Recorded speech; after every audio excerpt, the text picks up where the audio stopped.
நீங்க என்ன ஜாதி மதம் நிறம்ல இருந்தாலும் இந்த அம்மன் கோயில போய் நீங்க பூஜையே பண்ணலாம். ஆனா ஒரு கண்டிஷன். அது என்ன கண்டிஷன் நான் லாஸ்ட்ல சொல்றேன். அதுக்கு முன்னாடி என்ன இடம்னு தெரிஞ்சுக்கலாம்.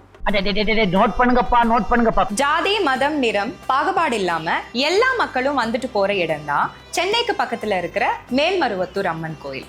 உலக மக்கள் அனைவரும் ஒரு தாய்க்கு பிறந்தவங்க என்ற நம்பிக்கையில தான் இந்த கோயில் அமைஞ்சதுனால இந்த கோயில்ல எல்லாரையுமே சமமா தான் நடத்துவாங்க. இந்த அம்மனை எல்லாருமே அம்மாவா கருதுவதனாலதான் ஒரு தாய்கிட்ட வைக்கிற மாதிரியே வேண்டுதலை வைக்கிறாங்க. ஒரு தாய்கிட்ட கேட்கிற விஷயம் கிடைக்காம இருக்குமா என்ன? இந்த கோயில்ல நீங்க போய் பூஜை பண்றதுக்கு அந்த ஒரு கண்டிஷன் என்னன்னு தெரியுமா? நீங்க ஒரு பெண்ணா இருந்தாவே போதும், நீங்களாவே அம்மனை தொட்டு பூஜை பண்ணலாம், ஏன் அபிஷேகம் கூட பண்ணலாம். இந்த அம்மனோட அருள் உங்களுக்கும் உங்க வீட்டுக்கும் கிடைக்கணும்னா உங்களுக்கு பிடிச்ச மேல்மருவத்தூர் அம்மனோட பாடலோட வரிய கமெண்ட்ஸ்ல டைப் பண்ணுங்க. ஆத்தா, இப்ப இருக்கிற சாதி சண்டை எப்பயுமே இல்லாம எல்லாரும் ஒத்துமையா தாய் பிள்ளையா இருக்கணும். தாயே, நீதான் அருள் புரியணுமா, நீதான் அருள் புரியணும்.